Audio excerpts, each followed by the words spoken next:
warahmatullahi wabarakatuh. Selamat pagi anak-anak. Gimana kabarnya hari ini? Semoga sehat-sehat semuanya ya. Ya, hari ini kita akan belajar bahasa Indonesia tentang bencana alam. Sebelum kita memasuki materinya, alangkah baiknya kita berdoa terlebih dahulu ya. Berdoa menurut agama dan kepercayaan masing-masing. Berdoa dimulai. Selesai. Nah, kita akan memasuki materinya tentang bencana alam. Apa sih itu bencana alam? Kalian pasti belum pada tahu ya apa itu bencana alam. Nah, di sini Ibu akan menjelaskan apa itu bencana alam.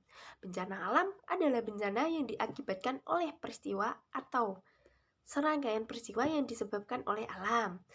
Bencana alam terbagi menjadi 3. Yang pertama, bencana alam geologi, yaitu bencana yang disebabkan oleh peristiwa geologi yang terjadi permukaan bumi seperti gempa bumi, tsunami, gunung meletus, dan tanah longsor. Yang kedua, bencana alam meteorologi, yaitu bencana yang disebabkan oleh iklim. Contohnya, yaitu bencana banjir dan kekeringan akibat perubahan iklim.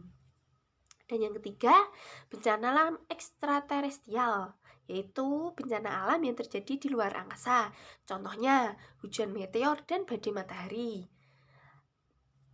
Dari berbagai macam-macam bencana alam tersebut yang sering terjadi di Indonesia ada di nomor 1 dan 2, yaitu bencana alam geologi dan bencana alam meteorologi. Dan yang sangat sering terjadi yaitu bencana alam geologi, yaitu seperti gempa bumi, tsunami, gunung meletus, dan tanah longsor. Selanjutnya, kita akan mempelajari tentang macam-macam bencana alam.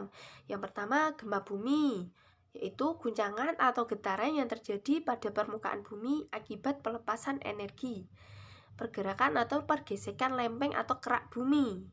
Nah, yang kedua, tsunami, peristiwa perpindahan badan air yang disebabkan oleh perubahan permukaan laut secara vertikal, secara tiba-tiba. Ya, tsunami ada di laut. Perpindahan badan air yang disebabkan oleh perubahan permukaan laut secara vertikal atau secara tiba-tiba. Nah, yang ketiga, banjir. Banjir disebabkan oleh curah hujan yang tinggi pada musim penghujan, umumnya menjadi penyebab banjir. Bencana banjir biasanya diperparah oleh faktor manusia, di mana seluruh air sungai yang tidak memadai sehingga air meluap ke permukaan air dan hilang area resapan air ke tanah. Dan yang keempat, ada tanah longsor. Peristiwa geologi berupa gerakan massa tanah atau batuan dengan berbagai jenis dan tipe, seperti jatuhnya bebatuan dan gumpalan tanah yang besar. Yang kelima, ada gunung meletus, yaitu meletusnya gunung dapat terjadi karena endapan magma dalam perut bumi yang terdorong oleh gas bertekanan tinggi sehingga menyebabkan letusan. Status aktivitas gunung berapi dibagi menjadi kategori siaga, waspada, awas, dan puncaknya adalah kategori meletus.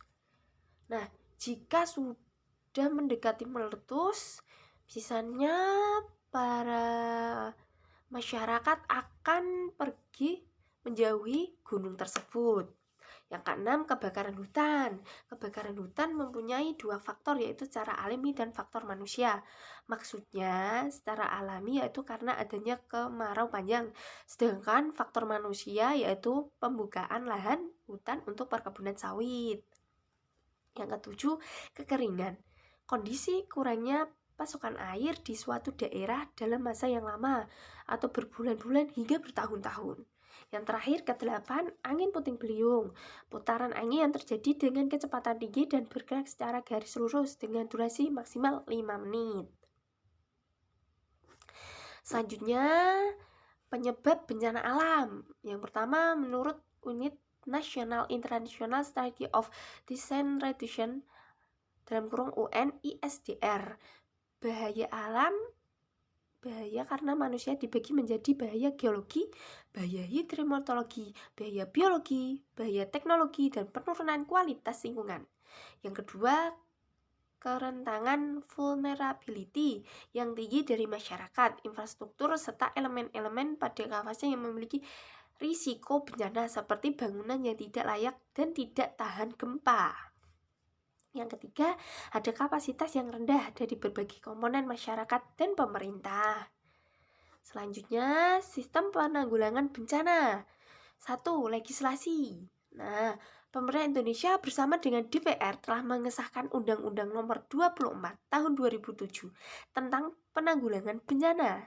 Selain itu juga ada beberapa produk hukum seperti peraturan pemerintah, peraturan presiden, peraturan kepala badan, serta peraturan daerah terkait bencana alam.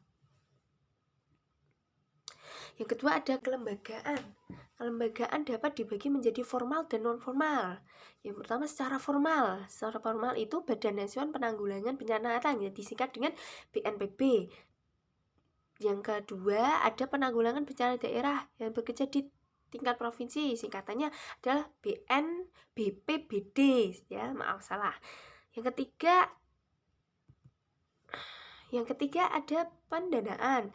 Berikut ini adalah beberapa sumber pendanaan yang dapat digunakan untuk membantu masalah bencana di Indonesia, yaitu dana DIPA, APBN atau APBD, dana kontingensi, dana on-call, dana bantuan sosial berpola hibah, dana yang bersumber dari masyarakat, dan dana dukungan komunitas internasional. Nah, materi kali ini telah usai. Jika ada yang ingin bertanya atau masih bingung atau kurang paham, bisa ditanyakan di grup kelas atau bisa lewat Japri Ibu. Oke, sebelum kita mengakhiri materi pada pagi hari ini, alangkah baiknya kita berdoa terlebih dahulu.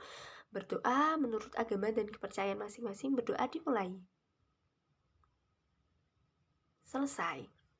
Sebelum Ibu keluar dari ini, LKPD dan absensi Ibu akan share di grup ya semuanya. Terima kasih. Oke, dadah. Selamat pagi semua.